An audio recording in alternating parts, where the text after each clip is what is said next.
This week in sports, 4 teams remained in the quest for the Lombardi Trophy before Sunday, but now there are 2.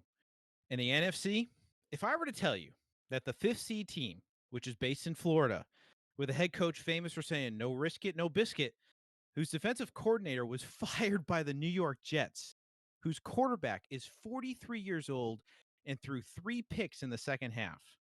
If that team had to travel to frigid Green Bay to play the number 1 seed with the 2020 league MVP as their starting quarterback, hours after a snowstorm, you would probably tell me that that number 5 seed had little to no shot of winning. Well, you'd be wrong, because Tom Brady and the Tampa Bay Buccaneers beat Aaron Rodgers and the Green Bay Packers 31-26. Aaron Rodgers was good in the game, except for the red zone. Rodgers threw for 346 yards and 3 touchdowns, but was only 2 for 9 in the red zone. Brady was electric in the first half, ending the half with a dandy of a touchdown thrown to Scotty Miller. In the second half, well, he threw 3 picks, 2 of which were absolutely ugly. But the fact remains, Tom Brady moves on to his 10th Super Bowl. It'll be the first time the host location of the Super Bowl fields a team in the Super Bowl. In the AFC, the game wasn't nearly as much of a nail-biter. The Bills, despite having an absolutely tremendous season, look lost. They simply couldn't keep up with the explosive Kansas City Chiefs and Patrick Mahomes. Mahomes, despite the debate about his availability to play after a big hit to the head and neck and a toe injury, looked every bit of himself. Mahomes tossed the old pigskin through the air for 325 yards and 3 touchdowns, and the Chiefs toppled the Bills 38-24. So here we go. In just about a week and a half, the sports world will witness Tom Brady versus Patrick Mahomes in the Super Bowl. Brady is after his 7th ring, and Mahomes and the Chiefs are trying to become the first team since Tom Brady and the Patriots to win back-to-back Super Bowls. Elsewhere in sports, baseball legend Hank Aaron died at the age of 86. Aaron was best known for his 755 home runs, which was only recently topped by Barry Bonds. For the first time since 1960, the MLB Hall of Fame ballot process failed to elect a new member of the Hall of Fame. No player reached the 75% threshold needed to become a Hall of Fame member. The person who came closest was Curt Schilling, who got 71.1% of the votes. He was followed by Barry Bonds with 61.8% and Roger Clemens with 61.6%. In the NBA, Kawhi Leonard and Paul George tested positive for COVID-19 as the league continues to be ravaged by the pandemic, and the Lakers continue to be the best team in the league with a 14-4 record. This is the Under.500 podcast.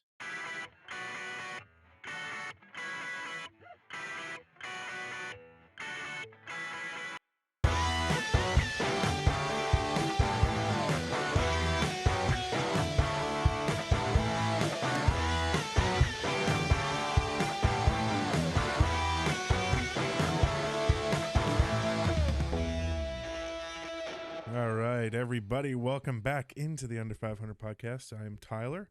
I am joined by a little bit of a different host, friend, little gathering tonight. Eric, as usual, is here. Eric, how are you doing today, man? I'm doing pretty good. I just had a large coffee from Dunkin' Donuts, of course, and I'm wired and ready to go. It's been a good week in sports, especially for me. Oh, it has been a really good week. And so Aaron is not with us tonight because he is attending to his second child, who is just born, I don't know what day. I think it was last Friday. Friday. Induced on Friday. You're right. So Aaron welcomed a baby girl into the world. So if you know Aaron, if you listen to this podcast and you don't know Aaron, send him some money and gifts and stuff. Now, just send him your good thoughts and be praying for them. But we are in his spot. We have Jacob with us, who is a frequent guest on the show. I would much appreciate it. Yeah, how are you doing today, man? Doing well. I like being called up from the minor leagues. It always feels good to get the call. You know, you're sitting down there, you're batting, eating a jelly sandwich because they forgot the peanut butter, and that you're getting ready to go get a Frank hot dog from the ballpark because you're about to go hit 0 for 4 on the majors. Wow, I'm really glad that you did a baseball analogy there. I am too, actually. I'm pretty impressed. Oh, thank you. I don't know a ton of baseball, but I know how at least the minor system works. Yeah. They're dirt poor. I wouldn't put you on minor league though. I put you like, you're on the bench and we're ready to start you at any point. Okay. You're like fringe starter. Oh, okay. How's So that? I'm one of those guys that get put in like on the outfield when the guy needs rest. Sure. You're like Nick Foles. Okay, I'll take it. I'll take it Oh, then. wow. I'll take that. I won a Super Bowl. You did. That's all that matters. That's all that matters in the end. If you looked at, speaking of baseball, quick, I used to be I don't know about you guys being raised and like doing sports when you were growing up, but I was a soft child. My parents believed I was really plushy and I shouldn't be hit, so I couldn't play football when I was a kid until I was in middle school.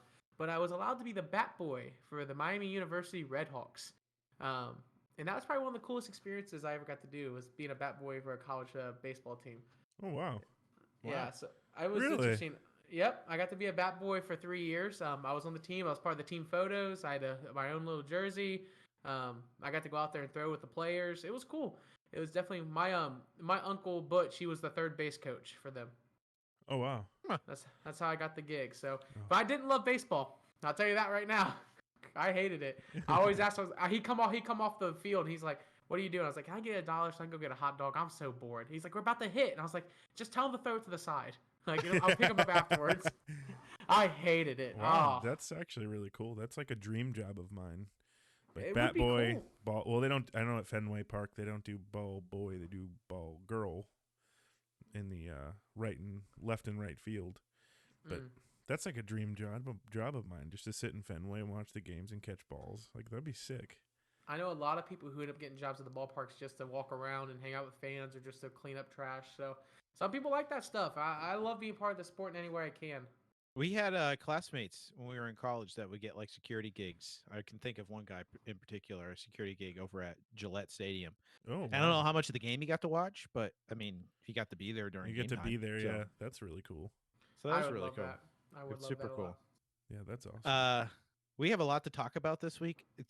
Can we just start with a little bit of NHL? We have so Yeah, much we should, NFL and right? NBA to start. Yeah. But I mean, as you guys know, like I've been getting into it. And so I am just kind of like a pedestrian fan of the sport. But I've been following the Bruins and just kind of following the sport in general. I will say NHL is kind of like it's similar to baseball in that and Tyler, you might agree or disagree with this. It can be a really slow start. Just the Oh way yeah. NHL kind of works, and you don't have these electric. I don't know if there's any better, honestly. After watching NHL playoffs, I don't know if there's any better playoff format and just kind of the anxiety, the sports anxiety of watching an NHL playoff game where you're just hanging on every movement of the puck. Mm-hmm. But early on, it's just kind of like, they're just getting their skates under them, and it's just slow. I just remember it being slow as so far, and that's my first impression. Well, it's absolutely it's definitely slow because everybody, if you're a Bruins fan or I mean, even just a hockey fan, you're probably always looking forward to the first game, and most fair weather fans and dedicated fans alike are gonna watch the season opener because that's the big game, and then you have the fans that aren't really that dedicated to watching or don't have the time. Are just going to not watch until, things get hot and divisions start getting better. And baseball is the same way. But the thing I love about baseball is you have 2 games at the beginning of the season that are always the that game that you're going to want to watch. And typically, for at least half of the league, it's the opening day, the first game of the season for your team, and the first home game. Yeah. Yep. So, but yeah, hockey is it's tough. When you've got, especially with, if you're a Bruins fan or a fan of a team that has just had some roster changes of some big names like the Bruins did with Chara, you're really watching them figure it out, which can be especially with no which can preseason, be too. really slow. Yeah, and unlike other sports, I guess every sport has like a shoe wear they have to wear, but like cleats and ice skates are just not at all the same. Right. Like you have to skate. They were talking about that during the pandemic. Like they were asking, "Are you guys skating?" Right. The sports commentators were asking if they were skating because you don't skate for a couple weeks. I mean, that's all it takes, and you kind of lose your skates. Like you have to be doing that motion to be used to it. So when you're in a competitive game with no preseason and limited practice because of COVID, it's going to take a little bit longer to kind of get warmed up to the feel if I can just kind of slip these on and get Right. going. Right. Yeah. Now, did you notice, Tyler, that or the start of the Bruins season, they weren't really scoring, and then suddenly they exploded Yeah. and scored like Oh, 6 yeah. points? Did you hear how that happened? No. So I heard about this on the radio. Apparently, they just weren't scoring, and this is a team that really isn't. I mean, they're scorers. That's what they're known Yeah. for. Their defense is good, but they're really more scorers. Mhm. And apparently, Bruce Cassidy, their coach there, pulled them between like the second and third period. When they went back in the locker room, and um, to paraphrase, lit a fire under their rear and told them all that they're better than what they're doing, and they need to get their butt in gear because they need to go out there and score because they can't win. And they came out and like the next game they scored 6 points. Yeah. So Now they're 4-1-1. So yeah. Wow. So yeah, except I do say this is so far my Bruins take is they got to get going on that because they have had one game where they lost in regular time, one game where they won in regular time. no, they won. And They then have one game that they won in overtime. I think they've won more than one game in overtime between overtimes and shootouts. They've gone almost every game into overtime and shootouts at this point, and Well, that's not if- sustainable. That's If what I it, was getting if to. it goes to a shootout, it's a regular win. If they win in overtime, it's an overtime win. Okay. My Well- point was is that they're not winning in regulation. They're not Yeah. winning in 60 Sure. minutes. Okay. I think That the- was my point. However, I it see works what out. you're saying. I see what you're saying. the interesting idea, the fact that they've only had 18 goals and they're still a top, like I think a top 10 team, but among all top 10 NHL teams, they have the least amount of goals scored, and so he's not wrong when he goes Right. in there and says, "Guys, you can't win a game if you don't score." Right. And granted, Pasternak, who's one of their, I didn't say that right, but Pasternak, yeah, Yeah. You're good. okay, yeah, that was it. He hasn't been skating yet, and he's one of their best scorers. But they have Brad Marchand, they have Patrice Bergeron. They have Charlie Coyle who can score too. Mhm. There's no reason why they aren't scoring. They get too much in their heads and their finesse, and they want to really get the setup right, and they just need to get in there and bury the puck. That's what they need to do. They need to shoot on goal and bury that puck. Mm-hmm. Oh yeah, I agree with that. That's all I got for NHL. I just wanted to hit on that really quick. Yeah, to get I- going. I can add a very little. The Dallas Stars have only played 3 games, but they're 3-0. They opened up the season with a 7-0 shutout, which is always enjoyable to watch. Mhm. At least in my opinion. But I think for me, I never knew this, but I didn't know the NHL has like staggered schedule starts. I didn't know that. So like teams will start their season on different, like sometimes even different weeks. Mhm. Because for example, like Boston's played how many games? I think 6. 6. Yeah, but Dallas has only played 3 so far. So different teams will like these schedules will start differently depending on where it is. But Well, they definitely do more of like a NBA travel thing, except their travel's a lot longer than NBA. Like they'll play like 2 games back to back, like away games or home games, then they'll have like 3 or 4 days off. Yeah. So it really that season is really spread out. Yeah. Versus like an NBA season, which is a comp. But the NBA is, I mean, I don't know how often they play per week, but it's more constant, isn't I it? think it's more 3 like to 4. 3 to Yeah. 4 games. Where an NHL team might be 3 on the 3. high end. Yeah. I can agree with that. Sometimes 4, but not often. That's all I really have. I like the Stars. I don't know a ton about them, but I know that they're always competing. Yeah. Tyler, any takes so far? There's a few teams. Let me look at the standing because the Calgary Flames have stuck out as being not bad, which is Vegas is 5-1, by the kind way. of surprising. Hey. Yeah, 5-1-1. Sorry, That Vegas team. they're good. Yeah. They're really they're- good. they're 5-2. The Flames are, and this to me I think has something to do with what they're doing with their schedule, with their division this year. For the I thought they're the I thought they're Canadian 2-2.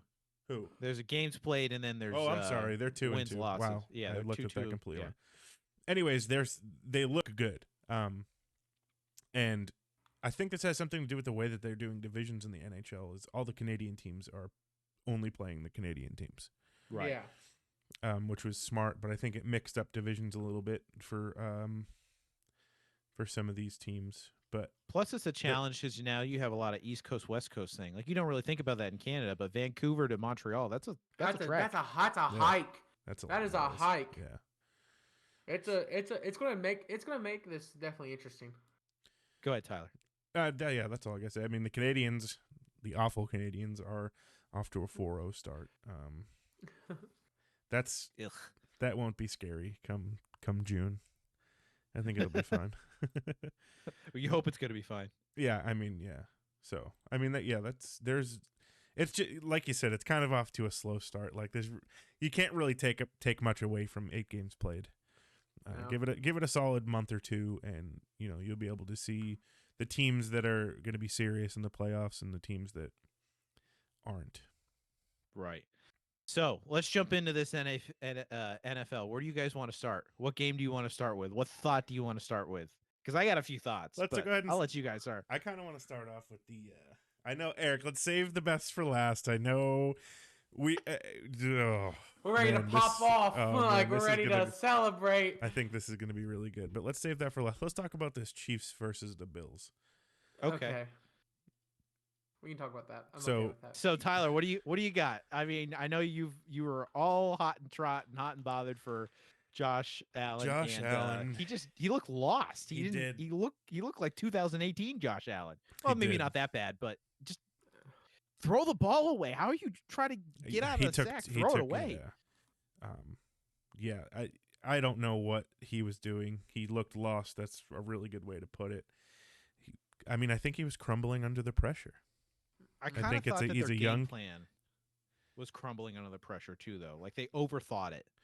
I don't think that they gave the Chiefs defense, their very underwhelming defense for the past 2 years, enough Credit. I don't think they gave Yeah. them enough thought or credit. And they went in there saying our offense is going to run this game. Well, it didn't, and the defense really beat up on the Bills. Yeah, that which is- Sorensen kid can play. Yeah. He can absolutely play. And it got off to a pretty crazy start with that that messed up punt by McCole Hardman, was it? Mecole Hardman. Yeah. Did he Yeah. muff the punt? He lost a fumble. Yeah. Yeah. So, it started off to that 9-0, and that's, you never want to be up. You never want to be ahead in a game to nothing against Patrick Mahomes. I think just that's a bad the idea. biggest key, because when you have to fight back against that offense, they can just They flip a switch. Yeah. But that's what Kansas City has been great at controlling the ball and letting their defense not do what their defense can't do, which is play defense. Mm-hmm. Which I think the Kansas City defense is like 32nd in the red zone. they're not great. They're not a good defense at all. But you know what they've done? They have bended, but they haven't broke. Yeah. And which is impressive. It's carried them through the playoffs, and now they're sitting on the Super Bowl. But this game, and this is what I want you guys to think about, the Buffalo Bills had one of the, I believe if I'm correct, the top 5 offensive line in the league, going into the playoffs, and they allowed 10 QB hits in Wow. that game. 10. Yeah. 10? To the Kansas City 10. defense. Yeah. So and 4 of them resulted in sacks, and they had 4 tackles for losses. I mean, what can you say? Like, of course, Josh Allen looked lost. He got experience, something he hasn't experienced most of the year. Right. Yeah. No, it's a Yeah. good point. That's a really good point.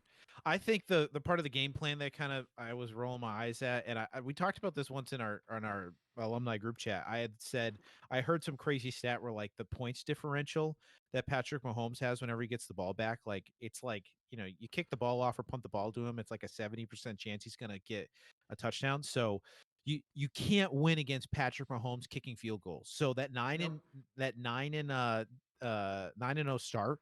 Like there was a field goal in there, right? You shouldn't have settled for that field goal. If you were conceivably close enough to a first down or to the end zone, you should have gone for it because you can't win versus that offense settling for field goals. I get it. Like the mentality is put the points on the board. Like you got to get the easy money. I get that. And that's like an easy game plan thing. That's a fundamental of that game. It's not versus Patrick Mahomes. You have to throw that out. You want to beat him, you have to score touchdowns. You might even have to go for 2-point conversions just to go for 2-point conversions. Because honestly, 6 points to 8 points, like, I get it. That defies all like football logic. And even like, I have to pinch myself saying that. But if you get 8 points, and you get it consistently, you're putting yourself far enough ahead that it makes it annoying for him to come back, which is Right. actually going to be a challenge for him. You kick field goals, that's not hard. Once that offense gets rolling, I mean, some of the like touchdown passes and shovel passes and little like motions and things they do, like you think it's going to go to Patrick Mahomes and then it doesn't, but wait, it does.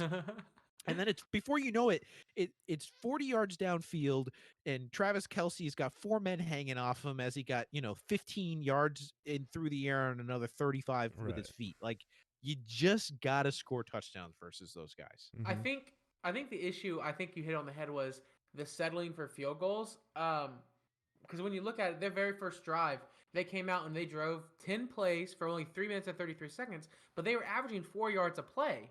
Yeah. So they came up on a 3rd and 3, and they got an incomplete pass. You're still moving the ball well. Mhm. You know what I mean? And in my opinion, you have nothing to lose. Yeah. Yeah, And you have nothing to lose. You're exactly right. And you have if you don't score a touchdown, you might have just lost the game. and statistics say that you will convert when you look back on it. Like, and I know that's always going to be hindsight, but you know what happens after you kick 2 field goals? Patrick Mahomes scores 3 touchdowns. Yeah, Right. seriously. Exactly. That's exactly what happened.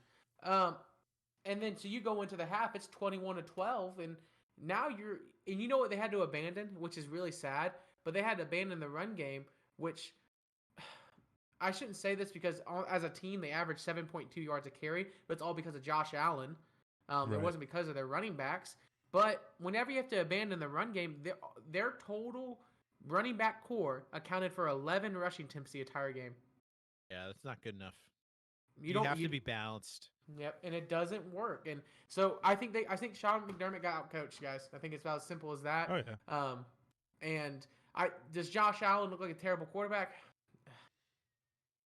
I mean, what would you be doing if you were getting hit 10 times and had to rush for 80 yards, but also try to throw for 50 on a? It's just you not. Yeah, I think he needs to. I think he needs to continue to work on his abilities. I thought like the past 2 games, like he went quick to let me just chuck it 25 yards, and I hope that guy down the seam is open. Yeah. When you had the open guy underneath. And by the way, speaking of open guys underneath, that open guy was usually Cole Beasley. Who did you guys see this? He played with a broken leg, That a man broken is fibula. so awesome. Nails. I wish Dallas never got rid of him. Oh, I I wish love New Cole England Beasley. picked him up. Like kids They nails. they love their wide receivers. And I know. I was all in on that boy. I love Cole and Beasley. that's why. Yeah. That's a football player right there. So I have a broken leg. I'm going out there. am I surprised the Bills lost? No. Am I upset? A little bit. I wanted the Bills to make the Super Bowl, but I'm not surprised. What do you think of the end of the game, where all the penalty drama of Patrick Mahomes throws the ball, or not Patrick Mahomes, Josh Allen throws the ball at the defender's head, and then there's pushing and shoving, and then they all get together, all the refs get together for like, it seemed like an eternity. It was probably only like 3 minutes, but they're like, yeah, penalty here, penalty there, offset, everyone go back. Mhm. Like, Let's move on. I mean, at the end of the day, I think refing has been good in the playoffs this year. they let him play. Yeah. Yeah, We'll get to some more of that in a minute, but yeah, Yeah. they let him play. I do think, and this is again, I really like Patrick Mahomes. I just do. I think he's a winner, and Oh, yeah. it shows when he's not even on the field, because when that whole fiasco was happening, they took the camera angle of Patrick Mahomes telling his players to get back in on the sideline, and Yep. I just think there's a character there of like there's something bigger we're going for here. Like There is. we don't need people kicked out. We don't need the leaving the door ajar. We don't need people fined or suspended for doing something dumb. We have another game to win. And then we can take the trophy and we can wave it in their Yep. faces, and that's how Yep. we're gonna get them back. Right. Like, But that's go what you're back to supposed the to sideline. do. That's Exactly. what you're supposed to do. Yep, And I exactly. think back when the Bengals and the Steelers played in the playoffs, and you know what they weren't able to do to reel their players in? They lost a game because they didn't have strong leadership on that team. And that's where I think Pat Mahomes just kind of like rises to that occasion as a QB, but not only as a QB, but as a leader, player. He's a leader. Coach. Oh yeah. He's 100%. yeah. He's got that intangible, that it factor thing. As much as I don't like the Chiefs and Chiefs fans, aside from my family. I tell you what, though, I'm happy Mahomes for is the Andy man. Reid, man. Andy Reid's finally getting his own, and I've always loved him as a coach, even when he was coached the Eagles. I thought he was a phenomenal coach. I thought he always had his players positioned to win. They just never did, and some of it was his fault. Some of it was just not there. But now it's like it seems like he knows how to get his players to play at the right time. Well, with Patrick Mahomes, he doesn't have to worry about the 2-minute drill anymore. That is true. Because that was his big. Like he'd have the game won, and then 2 minutes would happen. It'd be like he'd melt down. Patrick Mahomes, you're up 40 points. You don't have to worry about that. I would never forget. There used to be a joke. They said we can't tell Andy Reid we have timeouts. That was the thing. It was like we can't tell him we have timeouts in 2 minutes because he'll be up by 7 points, but they take a timeout for some reason. You know what I mean? Not kill the clock. So it's funny, but that's a very accurate statement. Flip side of it. We had a great game in Green Bay. What did you guys think? I'll let you guys start. I thought it was a great game. Yeah. It was good to watch. Tom Brady looked, not 43. He looked not initially. Towards the end. Yeah, towards the end he kind of fell apart. But I mean, the Bucs defense is continuing to show that they're a force and continuing to show that they are not as bad as they have been. Yeah, because I'm telling you right now, when they went into the playoffs, they looked bad. It was, but the last few weeks of that Bucs defense was tough to look at. It was tough to watch. It was really bad, and luckily they have Tom Brady on the other side of that, in that second phase of the game, or the first phase, whatever you want to call it. But yeah, they showed up against New Orleans, and they definitely showed up against the Packers. They did really well. How many times did they sack? 5 Aaron sacks. Rodgers, 5 sacks on Aaron 5 Rodgers. sacks. For a mobile quarterback to be able to sack him 5 times, that's really good. That's really, really, really good. The offense looked good. That I still can't believe that the 8 seconds left in the first half touchdown to I forget his name. Scotty Miller. I mean, how do you leave them? How do you leave him that wide open? How do you let him get that much yardage ahead of you? It was a great throw too. It was just a floater. Oh my goodness. It was perfect. Classic Tom Brady. Okay, so Tyler, answer me this, and Jacob, maybe because you had to be in New England and you had to watch a bunch of New England games. At one point in that game, I almost messaged our group chat and said, man, the Pats really got to score one more here for me to feel better. And then I had to stop myself because I realized it wasn't the Pats. Right. Did that not feel like a vintage Patriots game? Oh, yeah. Like we talk about the Patriots way and Bill Belichick and blah, blah, blah, that whole thing. But like Brady in that game, like it felt like it. Like, there was mistakes made, but the game never really got out of hand. He was in control of the whole thing. His mistakes were, 2 of those picks were egregious. That other one, I don't know. Do you think, was it Mike Evans who should have gone up? I think it was his first pick, wasn't it? He kind of had, it was supposed to be to the outside. It went to the inside. I kind of think he had to get up and get that ball. The one that tipped off his fingertips. Was it first or second? That might have been his second pick. I think it might be because 2 of his first picks went to Mike Evans, if I remember correctly. Yes, his first 2 picks were supposed to go to Mike Evans. Yeah, one of those I feel like Mike Evans should have got. I mean, it's off your fingertips. It's a little high. I think Brady knew it, but you should be able to go up and get that. Yeah.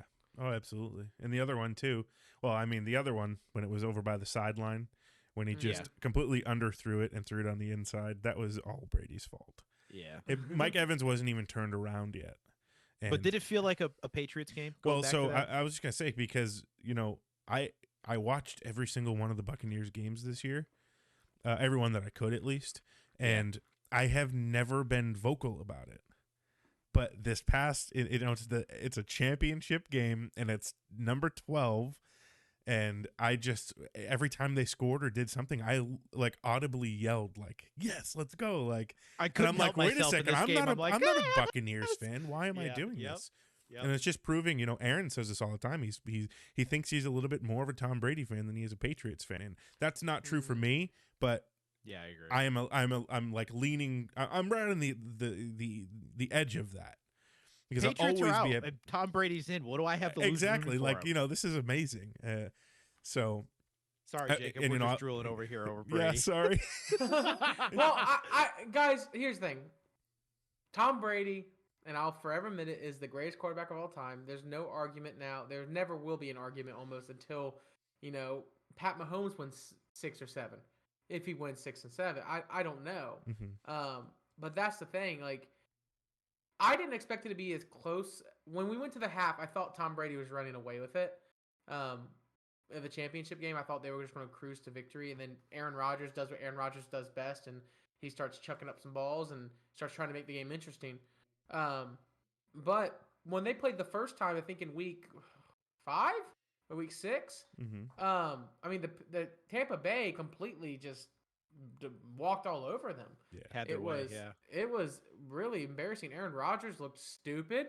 If I remember correctly, I'm looking back on it right now. The Tampa Bay had 5 sacks on Aaron Rodgers. They had 8 tackles for a loss. They had over 13 quarterback hits and pressures. So in total, he pressured Aaron Rodgers 18 times. Wait, this game or the game in the game before? Yeah. So going into this one, I thought like this was the same way, and for the most part, again, what kind of killed Green Bay was Tampa was able to get to the quarterback. Yeah, I thought I always liked Todd Bowles when he was in New York. I don't know if he really ever got a chance. Todd Bowles is their defensive coordinator in Tampa Bay, and I don't know if he ever really got a good chance to really showcase what he can do because it's the Jets. I mean, like, how can you showcase any sort of coaching ability with the listless Jets? Yeah. So That's a good point. and they ditched him when they drafted Sam Darnold, and then they picked up Adam Gase. I don't know if Todd Bowles has really got it, but I mean, you went up against Aaron Rodgers and you sacked him 5 times. You got to tip your cap to the guy for scheming it up to just really go at it. Like, we're not going to let this guy walk all over us. We're going to go after him. Well, you can't let Aaron Rodgers sit in the pocket. No, absolutely not. I would rather take my risk rushing and getting him out of the pocket and making him make decisions. Look at those receivers. His first look is Devontae Adams, and I don't care if he doesn't throw it to Devontae Adams. It's a 50-50 ball to every single one of those receivers because they all can't catch. That's such a good point. They cannot catch. Good point. Speaking of Devontae Adams, how many times did he miss him in the end zone on that one drive? He was 1 for 7 in the red zone. To oh Devontae my Adams. goodness, they were on him like white on rice. He tried. I just doesn't work. Here's the thing that blew my mind. If I remember, so Green Bay almost had the ball for 35 combined minutes that game, and they still lost. Yeah. Yep. And Tom Brady, I'm gonna be honest with you, like, Tom Brady looks good when he had to, but man, when you turn the ball over and you can't capitalize on the other end, man, that's just terrible. That was bad. Terrible. And Tom Brady just did what he had to at the right time and got the game won. And that defense, I'll tell you right now, Tampa Bay's defense helped win that game for sure. Which, if he was in New England, doesn't very rarely happen back when he was playing there. Their defense wasn't really the ones you need to count on unless it was that Seattle Super Bowl. Yeah. Well, early on, 03, 04. The defense was really good. Later, Tom Brady. You're right about that. There were some years in there I'm like, ugh. There was that famous the 4th and 2 game, Tyler, where Bill Belichick goes for it 4th and 2 in Indy, and you're like, what are you doing? Well, you find out later he goes for 4th and 2 in Indy because he trusted Tom Brady more than he trusted his defense. 100%. So you're exactly right about that. 100%. I have 2 thoughts about this game. One's longer than the other one. So my first one is this. Tom Brady's out to silence his doubters, not only in New England, but I heard this week, and I thought it was a great point. If you're sitting there as Indianapolis and you had the chance to pick up Tom Brady and picked up Philip Rivers, and this isn't the Philip Rivers bashing show again, but like Philip Rivers or Tom Brady? Well, we'll go with Philip Rivers. Tom Brady's in the Super Bowl this week. That could have been you. The Bears, I think, could have picked him up. Like, how many teams out there had the opportunity to look at Tom Brady? He was shopping himself, and they said, "Nah, we're not." And so he said, literally, the only person that called was Bruce Arians and the Tampa Bay Buccaneers. He said, "All right, we'll take you guys to the." Well, when he went there, you know what's crazy? He went there, and you know what Bruce Arians did? He said, "We have a win now team. Start selling." And he's like, "Buy," and people looked at him like he's bringing all these like players who were good in 2012 and 2014 in, and they're not going to compete. And he look at him now. He's smiling ear to ear, sitting in the Super Bowl. He's got a Kurt Warner Cardinals situation going on right now, and it's beautiful. Yep. Well, I mean, in the off season with all these teams that could have gotten Brady, Rob Gronkowski kept hinting at coming back. We almost knew he was going to come back, but he just didn't want to play New England. So you knew it was going to be a package deal because he wasn't going to go and sign with a team that wasn't going to sign Tom Brady. So it was it was a package deal, and so many teams missed out on it, and they're all so stupid.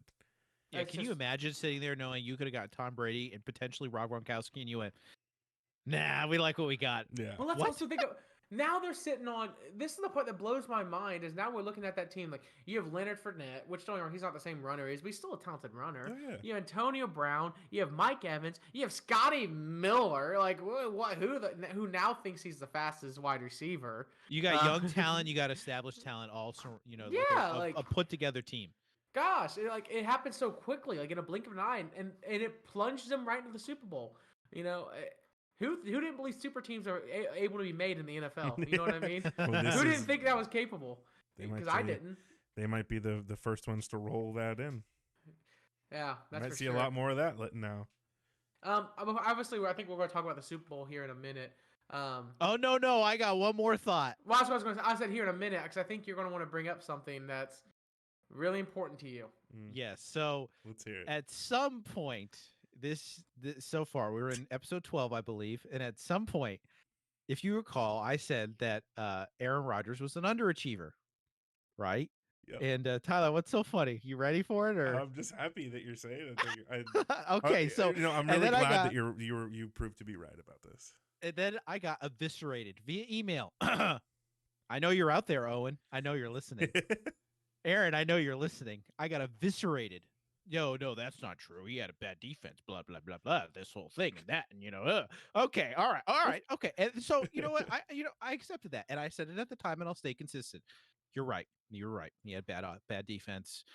He was in NFC championship games, but he never played at home. And a couple of those games he was injured in, and he was missing Jordy Nelson. And this whole laundry list of excuses we were able to come up for this guy. He's great talent, really can throw the ball, MVP, on and on and on. Okay. All right. Gotcha. And then I modified my take to, the team has underachieved, but inevitably he's part of the team. So if the team underachieved and he's part of it, he's part of the problem. Here we go. This last week, 2 for 9 in the red zone, 1 for 7 to Devontae Adams. Tom Brady turns the ball over 3 times. The first drive after the turnover, 3 and out, -5 yards. Second drive, 3 and out, 0 yards gained. You're the MVP this year. And yet, you know what? Did he lose that game? That penalty late. I don't know why they didn't call penalties the whole game and then conveniently called that penalty. Sure, got it. Okay, yep, got that. The couple drop balls and there was just they couldn't get their offense going, and I don't know if I put that all on him. 300 and whatever yards, 3 touchdowns, like he did his thing. And you could say that them not going for the touchdown and going for the field goal, I thought that was patently stupid of Matt LaFleur. Like, what are you doing? You go for the touchdown. I don't care how bad he's been in the red zone. You have Aaron Rodgers, and you're on the line for winning a NFC championship game and a Super Bowl berth, and you kick a field goal. Like, I don't get that. I know he had a timeout, 3 timeouts in the 2 minutes ago. I know, I get that. I totally get that. But Aaron Rodgers was part of that team, and 2 for 9 in the red zone, 1 for 7 to Devontae Adams, and he had a couple runs he could have run a couple touchdowns in. Not good enough. Not good enough. You underachieved in that game. I'm sorry. There's no other way to put it. Not good. You are the MVP this year. If you were to take that 2 for 9 and project it over this past season or this next season, 2 for 9 in the red zone, does he get to the MVP? Does he throw his 48 touchdowns? No, of course he doesn't. Not good enough. You're the MVP. You win those games. And I'm sorry, there's now a narrative. And yes, it does hurt his legacy. You've been in what, 4? Is it 4 NFC championship games? Yeah. He's 1 in 3. Yeah. And it was always this, he was injured, he was playing away, he had a good defense this year. It wasn't the greatest one, but it was pretty good. He had all of his stars. They were healthy. He was healthy. They had a better coach. All the excuses are gone. You still didn't win. That is a taint on your resume. So he this is what I think he needs to do. He's talking about coming back to Green Bay. If I were him, I would leave Green Bay. Oh, if we're having as far away from there as I could. If we're going to have this narrative of, he's one of the best to ever play the game and Green Bay let him down, leave Green Bay. Leave Green Bay. Go. You don't have to do what Tom Brady didn't go to, like, the equivalent of Tampa. You don't have to go to the Jets and bring the Jets to the Super Bowl. But you know what? There's some teams around there. Maybe the Saints. Drew Brees is retiring. Indianapolis. Great one. 49ers might be moving on from Jimmy G. There's talk in New England about trying to get back Jimmy G. You think that they'd pick up Aaron Rodgers in any one of these teams? Heck yeah, they would. Mm-hmm. And you know what? If you go to one of those teams and you go back to you don't even have to win it. You go back to the Super Bowl. I'll recant my whole thing because it was clearly on Green Bay and how they managed you. But until then, you're part of the problem in Green Bay and you're part of the underachievement. Rant over. Yeah. When you look back at that final drive and 3 straight incompletions. Not good enough. Completely agree. Hey, on the 8-yard line.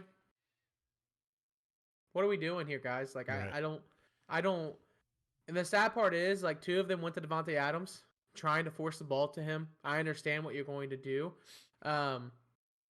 but if you scored a touchdown, you're a 2-point conversion of the way away from tying the game. Like, you know what I mean? Like Well, not tying the game, but getting the chance to actually. Well, also, I mean, the three times that the Buccaneers turned it over, and they didn't capitalize on it. If they had just gotten far enough to get a field goal, and nothing else happened in the game, and no other scoring would have happened, and they would have capitalized off of that, Green Bay would have had the game. Well, that's the thing. Here's the kicker. On all this. If you want to talk about the idea of turnovers and scoring off of turnovers, Green Bay throws an interception in the first. I think it was the first quarter.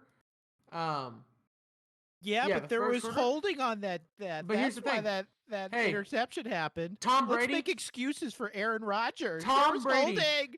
in 27 seconds scores a touchdown off of that. Yeah. So then let's go into the first half. Green Bay fumbles. Yeah. Touchdown, Tampa Bay. Now Green Bay scores again. Tampa Bay turns the ball over. Green Bay scores a touchdown. What you should do off of turnovers. Another interception, and you go 3 and out and get sacked for -5 yards? Yep. And then you punt? Mm-hmm. Another interception the next drive. Here, guys. You go 3 and out again, and you punt? Yeah. Yeah, it's bad. It's a terrible, terrible look for Aaron Rodgers. And Eric, I don't care what anybody else emails us about or says. Aaron, you're going to listen to this. You can, I don't know where your stance is with this because we haven't. He'll be messaging I have no idea where your stance is with this because we haven't talked about it yet. But if you want to, whatever, Eric, I'm fully with you. Would I define Aaron Rodgers as a underachiever throughout his whole career? Absolutely not. Did he underachieve this time? Big time. And in the worst possible way. He underachieved so badly. And it tarnishes his entire career, in my opinion. But I'm not gonna say he is an underachiever. Does it drop him out of the top 5 all time? I'm not going that far. Right. Does it make him underachieve like in his whole career? No. But you know, when he gets close in late situations and it leaks down the backside of your leg, it's just kind of a bad look. Like it just tells you you're not a closer. But here's the difference. He's starting to fall in the category of Drew Brees type of quarterbacks, where it's like, man, he played great. We're gonna remember him forever. He won 1 bowl. Yeah. Yeah. So he's never gonna be like the Joe Montana. He's never going to be even Peyton Manning is, in my opinion, is elevated to a higher level than those 2 quarterbacks because Peyton Manning won Super Bowls with different teams and played well. Big Ben, yes. You know, there's other quarterbacks who have hardware to show off, but here's the difference between Drew Brees and Aaron Rodgers. Aaron Rodgers has that coveted MVPs. But man, dang it! I'm glad you can play for 16 games. Why not pay for the final 3, final 4? Yeah, and I don't even want to go as far as just like rings, but like if you're one of the greats, you got to get there. If you get there, once it gets to like past the AFC Championship, it really is a coin flip, like statistically. Right. And I get that, but you got to get there. If he had been to 4 or 5 Super Bowls and only won 1, he's still got there. And this whole underachieving thing in the AFC Championship, the NFC Championship wouldn't even be a conversation if he'd already been to 5 Super Bowls and gotten past that game 5 or 6 times, 4 or 5 times. I have a friend who's a Packers fan, and he literally said, I know they'll get to the NFC Championship. I just know they'll lose. Yeah. Did you see what Wikipedia did? Or like someone modified Wikipedia. The NFC Championship game is the annual game where you play Green Bay to advance to the Super Bowl. Savage. That's bad. Man, it just sucks. I honestly though I don't see Aaron Rodgers leaving Green Bay. Sadly enough, I think it'd be like a 80-20 scenario. 80% says he stays, 20% says he leaves, or at least unless Green Bay forces him out. But I'll tell you right now, Jordan Love probably isn't ready to take over that Green Bay team because that Green Bay team isn't ready for another quarter. Here's the thing: Green Bay's been blessed to have signal callers who have saved their butt from going to full rebuild like New England is in right now. Yeah. They have had blessed with 15-year throwers who've been around for 15 years. Because guess what? Brett Favre was there. He left. Boom. You had Aaron Rodgers who picked up right. Like, it was nothing. You didn't even miss Brett Favre. You know, you didn't want him to be around. You have Aaron Rodgers now. Credit to that organization for being able to do that. Because a lot of organizations don't do that. Right. They don't have the next guy ready to go. But that's where they got to be ready. 100%. Do you guys want to do picks? Tyler, do you want to do your pick this week or do you want to wait till next week? Because we got 2 weeks to talk about this. Ooh, let's wait. Do you want to let's get Jacob's pick while he's on though. Yeah, Jacob. Know, let's see your pick. Who you got in the give us Super Bowl? Let's go. All right. I'm excited, guys. I'm excited because I'm chalking this up as old school versus new era. It's end of an era versus we're ready to take over the reins. Pat Mahomes is a dynasty building quarterback. He is going to be someone who's going to make the Chiefs relevant for the next 5 years and here's the thing, Travis Kelce will retire and they'll still be good. Tyreek Hill could go somewhere else. They'd still be good. It's because they have Pat freaking Mahomes. Man, that boy is something else.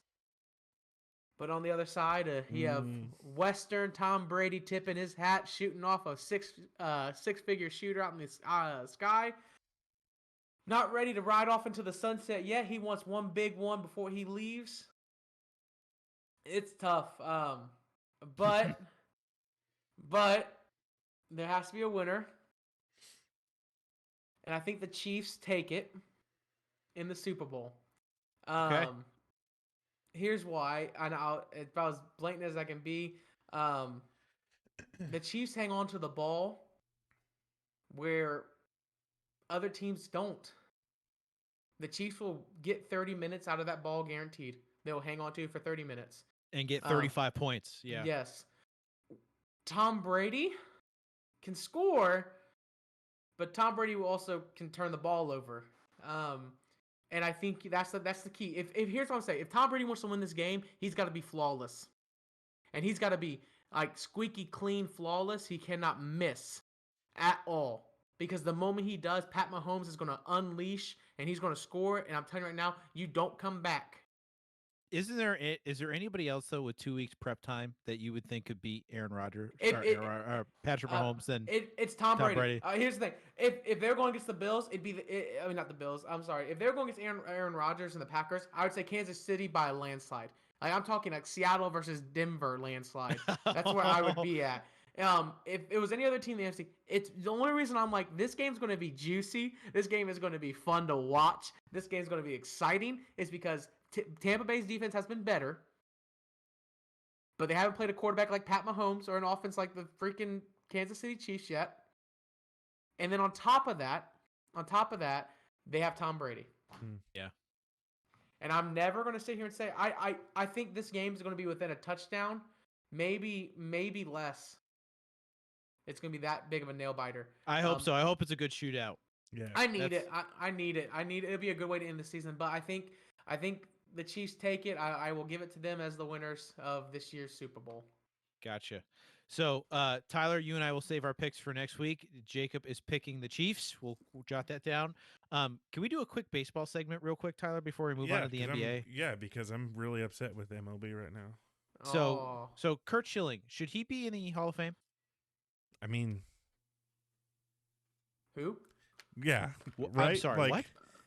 If you're not from Boston, who is Kurt Schilling? He's a 3-time champion. I know he is. 3 different teams. But I just and I'm. This might just be because of how mad I am. Strikeouts. Hold on. When did he play? 3,100 strikeouts. Well, when did he play? Early What 2000s. years? Early 2000s. He's the bloody sock guy. Devin Ruffner sent me this because I was texting him today about this. 3,100 strikeouts, 15th best ever. Or no, I'm sorry. When you compare it to the other pitchers in the Hall of Fame, he would be ranked 15th. 216 wins. That's tied for 86th. 436 starts, and he had 4 top 5 Cy Young finishes, and he's a 79.5 wins above replacement. What's his career ERA? In October. So you could, if you want to pull that up real quick, but I know in October he had a 2.23 career ERA. So in the playoffs, 2.23 in the playoffs. That's really good. Really, that's amazing for a starter. That's really, really good. 2.23 in the playoffs. And I know in baseball it's a little bit different as far as that He's a goes, career 3.47. My goodness, that's really good. Really wow. good. Oh my goodness, that's really good. I don't think he ever had a no-hitter. I remember watching a game. He wasn't with the Red Sox anymore, but I always liked him as a player. And he came to like the 9th inning, and some dingus got up there and just decided to slice one into center field rather than just tip his cap and give him the no. But he went like 8 2/3 without a hit. I think he should. 3 World Series, 3 ERA, a little bit more than 3, and a 2.23 in the playoffs. Okay, all right. So now that I look more at the stats, like I'm a Boston fan, so obviously I want him to be there. But I was just kind of comparing him to, and this just goes off of the whole debacle with the Hall of Fame voting this year. I mean, what is going on? What is going on? Can I say something real quick? Go ahead. And this is just a conspiracy theory, because I don't know a lot about baseball, but I did look into this because people are flipping their lid. Like, no one, and some of these people only have 1 more year left to eligibility.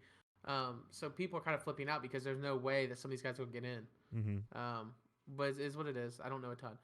But there are people who are saying, and I'm not trying to drag politics into this, but I know what you're going to say. But because of who he represents, being a very avid Trump supporter and the situations that's currently going on in our country, that some people were reluctant to vote him in because they feel like it'd be a sour way or a sour patch on the MLB right now. Yeah, I heard that. I heard a call on the radio that was pretty much that. Like, yeah, he probably statistically should get in, but his character, they're going to use the character clause to keep him out, which I just think, okay, so how many people are in that have different opinions? Like, is it okay? And you know what? Just to his credit, I remember as a kid, they won the World Series, and he went on Good Morning America, and he was like, "I'm going out and campaigning with George Bush now." And I remember thinking that was cool that he said that on like national television. I remember telling my mom I thought that was cool. But since then, he really has become one of the most obnoxious, especially on Twitter, like one of the most obnoxious conservative voices, just one of those just narrow-minded, like, you just need to be quiet, dude. And I get that about his character, and I get that might be like but I don't know, is that out? Does that part of the phrase, but does that trump a 3.3 I don't know. ERA? I don't know if it does. That's why I said I'm putting my tinfoil hat on for a second, just trying to understand like whether politics will play a role in that. But I will say this: I do think if any MLB cares about anything, is how they look to the world right now. Because they want to remain relevant. I don't know. Oh yeah, remain relevant by not voting anybody into the Hall of Fame. Yeah, that part. This sucks. Fantastic, great idea. The other two were Barry Bonds and Roger Clemens. Do you think that either one of them should get in? Roger Clemens. The Rocket should be in there. Are you kidding me? What? Yeah, how is he not? How is he not already in there? I think Barry Bonds should be in, but Barry Bonds. I think so too. Listen, if the MLB doesn't want to put Barry Bonds in there because of his history with PEDs and all that stuff, I get it. Should he be in there? Absolutely. Who cares that he was on steroids? He's the all-time home run leader. That should be Hall of Fame. Let him juice, Aaron. I love you, man. Let him juice. It doesn't matter to me, and it does not matter to the fans that Barry Bonds was doing steroids while hammering home runs in San Francisco. But if the MLB wants to be consistent and they don't want him in, I get it, okay? That isn't upsetting to me. As people, like, now my list of people that I'm upset is not on there is Kurt Schilling, Rocket, Pete Rose. Pete, oh my gosh. Don't get me started about Pete Rose. Thank you. Do not, dude. Oh my gosh, that's so triggering. You think he should be in? Yes. Yes. He was amazing. He did purposely throw games to make money. That was never That's really debatable. He only bet on the Reds to win. Mm-hmm. That came across the line. Which, in my opinion, who gives a hey? If you're that good, how's that crossing a line when it's debatable? There's been reports of LeBron James doing the same thing, and definitely Michael Jordan doing there are actual Michael Jordan would go golfing with people and bet money about winning. Guys, I'm just saying, Pete Rose not being in is in my opinion, a bigger travesty than anything. I still don't understand how he's blacklisted from just the MLB in general. One more name. Oh, does A-Rod get in? He was eligible this year, wasn't he? He'll be eligible in 2022. I was having this conversation on Facebook. Does A-Rod get in? He retired in 2016. He'd be eligible this year. I think no, it's 2022. It's the following year. So like next year, he's in. So 5 full years? I think so. Yeah. Oh, it makes sense. I don't think it's not first. You think first ballot? No. Yeah. I don't think first ballot. He had a good career. I just think of him as a loser. I'm sorry. Maybe that's just my boss. I think my thing is I remember about A-Rod is that I keep saying Aaron Rodgers, but A-Rod is that he gets punched in the face by Jason Varitek. Oh, that was so good. He's so petty about like calling out. When he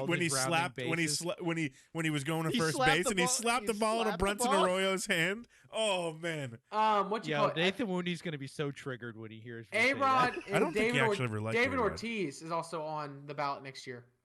Oh, David Ortiz. He was 2016? But David Ortiz is so debatable because he's a DH and because he is kind of in that maybe he did PEDs or not thing. Right. I think he should. I think if you're saying Barry Bonds should be in, David Ortiz should be in. City. I don't let the man. I don't know. If I will say this though, I think A-Rod has a better shot to get in before David Ortiz does. You're probably right because he actually played a position. Yeah. But I'll still go back on it. If whatever this Kurt Schilling dude gets in, but Pete Rose doesn't, burn the MLB down. Pete Rose will never be in the Hall of Fame. The MLB won't do it. They won't do it, but it's ridiculous. And we've talked about this for weeks. The MLB is just not doing well. Not doing well at all. I'll go watch NASCAR before I go watch a baseball game. I'll tell you that right now. Join me. I'll watch baseball until it's completely dead because I love baseball. But the MLB is just shooting themselves in the foot. And they're making people not like them even more. I agree. And they're being really stupid about it. So it's just ridiculous. It's the tradition. Homie, you used to split games up by black people and white people. Let's move past the tradition, all right? Like, let's make it better for everyone. Mm-hmm. I agree. Speaking of leagues that are, kind of, moving forward, we want to talk about the NBA for a few minutes? Yeah. What you guys got on the NBA? I'll tell you this: the Hornets show a little life, which is exciting. Oh, that's right. You're a Hornets fan. I forgot. Yeah.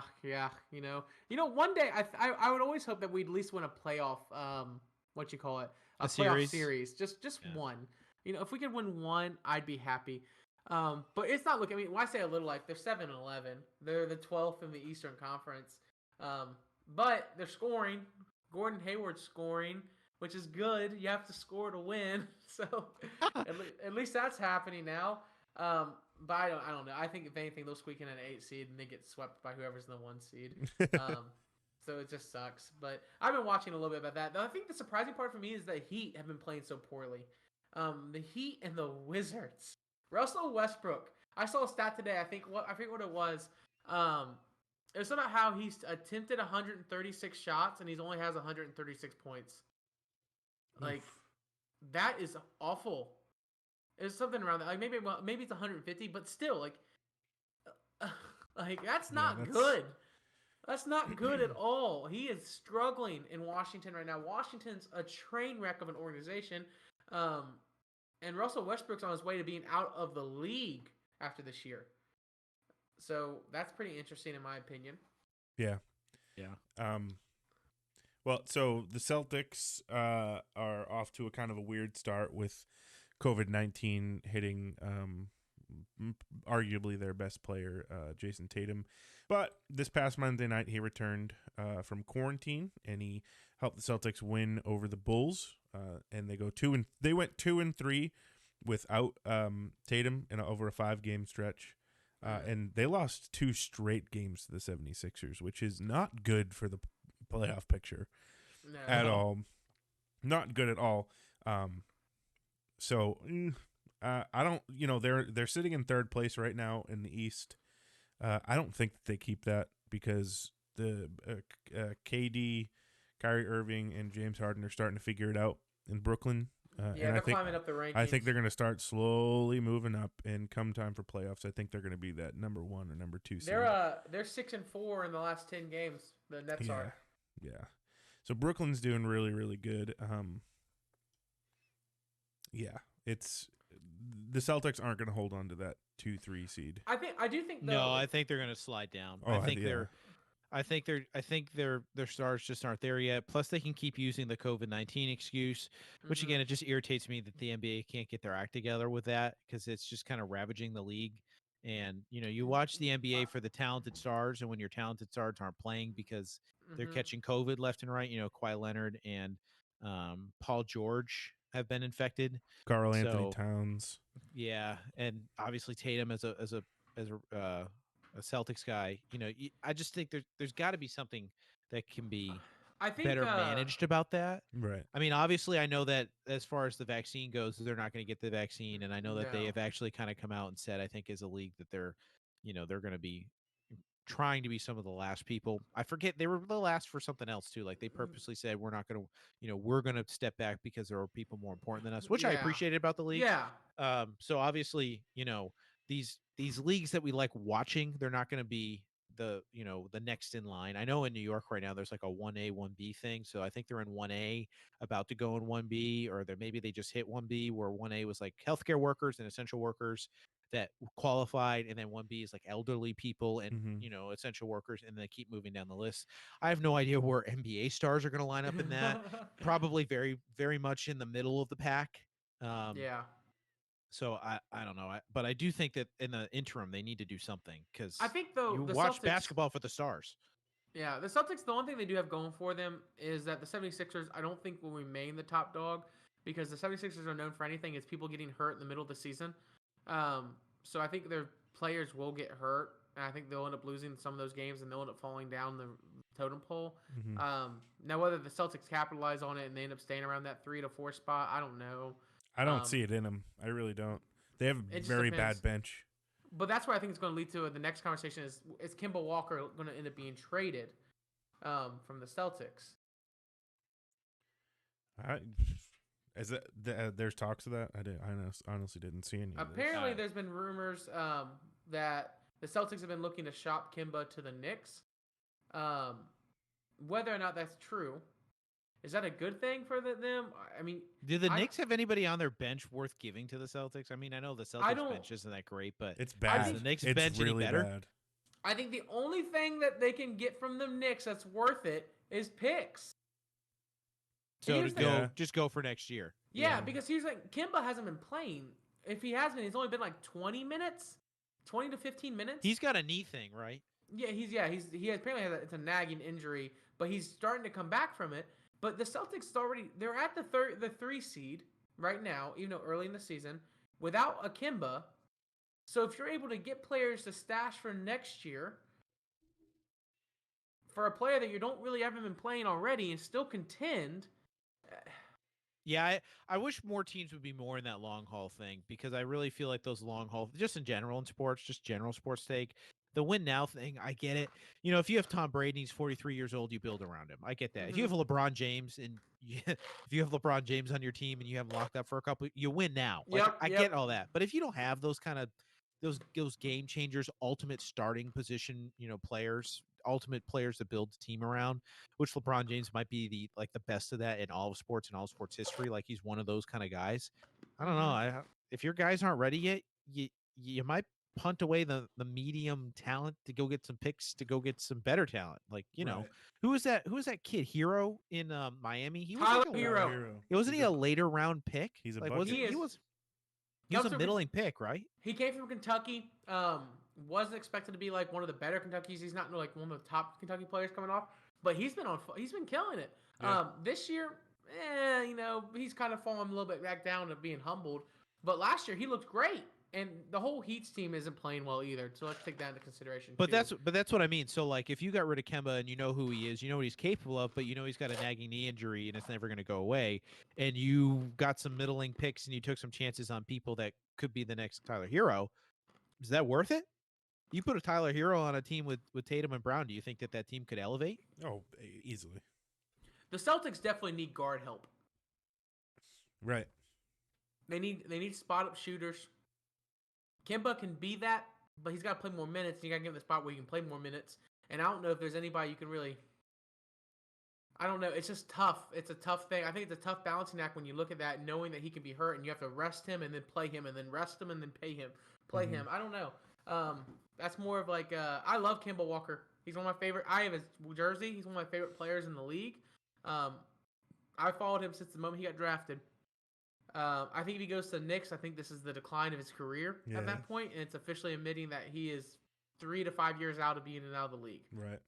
Yeah, but if he gets a ring in that time period because he went to the Knicks, is it worth it for him? I think so.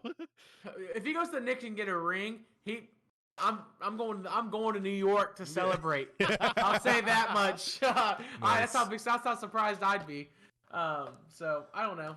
I think the Celtics have a lot more to look forward to, depending on injuries and everything else in between. Right. If it ends up happening. I mean, the Celtics have a very good potential in the next few years because you have two very young guys who are showing to be like very good players that work in that Brad Stevens system.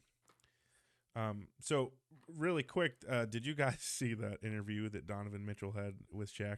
Hey, yes, I love Shaq, man. So Shaq in a live interview is talking to Donovan Mitchell, and he says, "You don't have what it takes to get to the next level." Dang. And Donovan Mitchell's response was, "Okay." He didn't say he didn't have anything to say. I felt so bad for the guy. But, you know, Shaq, he has a history of looking down on the younger generation of players and really trashing them almost. Yeah. And this led to a big media backlash against Shaq, including LeBron, Kevin Durant, firing back at Shaq, calling him a hater. And, you know, Shaq in all of his gloriness, I absolutely love Shaq. I always have. His response to all of this backlash is, "This is what greatness at the guard position looks like. I played with the best ever to do it. You know I know what best looks like." Hashtag Don't have to hate. Thank you. Y'all know I got a G14 classification to say what I say. And, you know, so Shaq, is he justified on being this mean to the young players? Does he have an MVP? I don't think know. so, right? That's a good question. I think I remember when I did all the MVP work he does. Does he have rings? Oh, Yeah. he's got rings. Did he play with the best to ever play the game? Yep. Isn't it part of basketball to be kind of smack talking on and off the court? Like, isn't this part of the thing? Shaq, by the way, has won an MVP. Also won 15 All-Star Game selections. 3 Four-time All-Star champion. Game MVP champions. 3-time Finals MVP awards. 2 scoring titles. Yeah. Yeah. He can say what he wants. He's justified. If he's hard on the younger generation, like, okay, I get that. Hey, but if like, anything, I would take it as a compliment. He's interviewing you. Yeah, he's giving you attention. And you know what? If Donovan Mitchell goes out and does become a great, couldn't you go back and say, yeah, you know that old guy Shaq? Yeah, he said something to me and I took it personally. And I took the interview and I clipped it out of the newspaper. Not like he did that. He probably saved it on his phone in a note or something. But you know what I mean? Right. And I used it as motivation to go out and prove him wrong. Like it's like I don't know, the whole smack talk thing in ML in any sport, but in the NBA is a real thing. So right. Go for it. I think he's completely justified in saying what he said. He has the hardware to say what he says to anybody. He can say what he wants about anybody, and it's just going to be Shaq being Shaq. Yeah, and look, I mean, Donovan Mitchell's a good basketball player. The kid's 24. He's younger than me. He's got plenty of time to figure it out. You know. Side note, Jacob, you've officially hit the age where now players are younger than you. Oh yeah, I don't even want to talk. Dak Prescott's younger than me. Yeah. Are you I hate my serious? life. I think so. I think he's like 1 year younger than me. Hold on. Wow. Or he's my age. Let me look it up. That always blew my Yeah. mind when I was. Never mind. He's 27, but he's close enough. What month? He's younger than me. July 29th. He's a month younger than me. Wow. Yeah, that's crazy actually. So, but go ahead. Shaq played with LeBron James. Get the ice out of your mouth first. Sorry, I'm thirsty. Shaq played with LeBron James. Played with Kobe Bryant. I mean, that's only 2 players I can name right now. Did he play with Hardaway? I don't know. I thought he played with Hardaway when he played for the Magic. I could be wrong, and I might be. So don't look. I don't give a crap. Shaq has seen a lot of talent over the years. Shaq's job as an analyst is to say really crazy things all based on his opinion. Yeah. Because he has every right to do it, and because I love that they let him do it too. That's nice. So yeah, 100%. This I go back to this. Remember Mel Kiper? I know this is an NFL reference, but Mel Kiper fired back because the Indianapolis Colts didn't take a quarterback when Trent Dilfer and them were available, and said the Indianapolis Colts are the reason why they're a meddling organization and will never be great. Is because they make dumb picks like this and don't pick quarterbacks when they're available. And the GM for the Indianapolis Colts got on and said, I don't know why they pay analysts to say what they want. There's a reason why they don't work for teams and they're working for a news station. And it was one of the greatest things ever because the GMs never clap back at the media. Colts went on to be 8-8. Yeah. It's just one of those things where he gets paid what he does for a reason. He's been around with great talent. Yeah. 100%. No, I think he's 100% justified. And, if this turns out, Donovan Mitchell ends up being some incredible basketball player, and like Eric was saying, he saved that clip and he used it for motivation. That's just more like bragging rights that Shaq has. Like, I motivated him to be the best. 100%. There's no way for Shaq to end up on the wrong side of this. He can't. There's Donovan no way. Mitchell never becomes a great. He goes, I was right. Yeah, I was right. He goes, see, I helped contribute to that. Right. Yep. And Jacob, you got it right. It's his job. That's his job, is to be critical. And get with his past and all that. So, do you guys have anything else NBA? I got nothing really to add. Other than COVID has just ransacked the league, but they'll get over it. It'll get better. Yeah, it's the beginning of the year. It's happened everywhere. It's happened on everything. It just you have to get through the All-Star break. It'll happen. So. Yeah, this that about wraps it up. Aaron isn't here, so in replacement of Aaron's plug, we will be hearing from Eric's plug. Yep. So, Aaron, I miss you first of all, and I hope that when you listen back to this episode that you enjoyed it, and saw that we love and miss you, and basically all of the NBA stuff is us reading notes that Aaron put in here for us to follow along to. So and sprinkling a little love on it. Yeah, sprinkling a little love and trying to give our own, make it not sound so. We value you. Yeah, we really value you, Aaron. And Owen, if you're listening too, I value all of your opinions, and I hope that you clap back at me because I would love that and to hear back from you on my little rant. But speaking of that, be sure to follow us on Apple Podcasts, Spotify, YouTube. That's where you can see all of our latest content. That's where all of our the podcast and the video of the podcast, if you care to watch that, gets released. Tell your friends, tell your family, tell your coworkers, tell your people about us. We would love to hear from everybody. We would love to have more people continue to like our brand and like our takes and contribute to it. We think that'd be very cool. Follow us on Instagram at Under.500 Podcast and our Facebook page to find weekly content that we put in there in adjacent to the podcast and stuff that we're talking about or talked about or are going to talk about. You can find us there and send us an email or send us a DM or send us a private message. You can email us under500@gmail.com, or I think it's actually under500podcast@gmail.com. Or you can jump on our socials and direct message us. One of us usually is pretty quick to get back to you. We've already had that happen a couple times. So I'm excited to hear from you guys. I already have a couple things for next week. The couple people have sent me. Our good buddy Kyle Butler sent me something this week. And just in general, he was messaging me, and I said, I'm going to steal this and use it. So we're going to use that next week. Until then, Jacob, thank you for being on in Oh, my Aaron's pleasure. place. Next week, we're going to have another one of our friends who has been biting at the bit to be on here. And I'm really excited for him to be on here and Oh to gosh. talk to us. So until then, you guys have a great week. See you, everybody. Take care.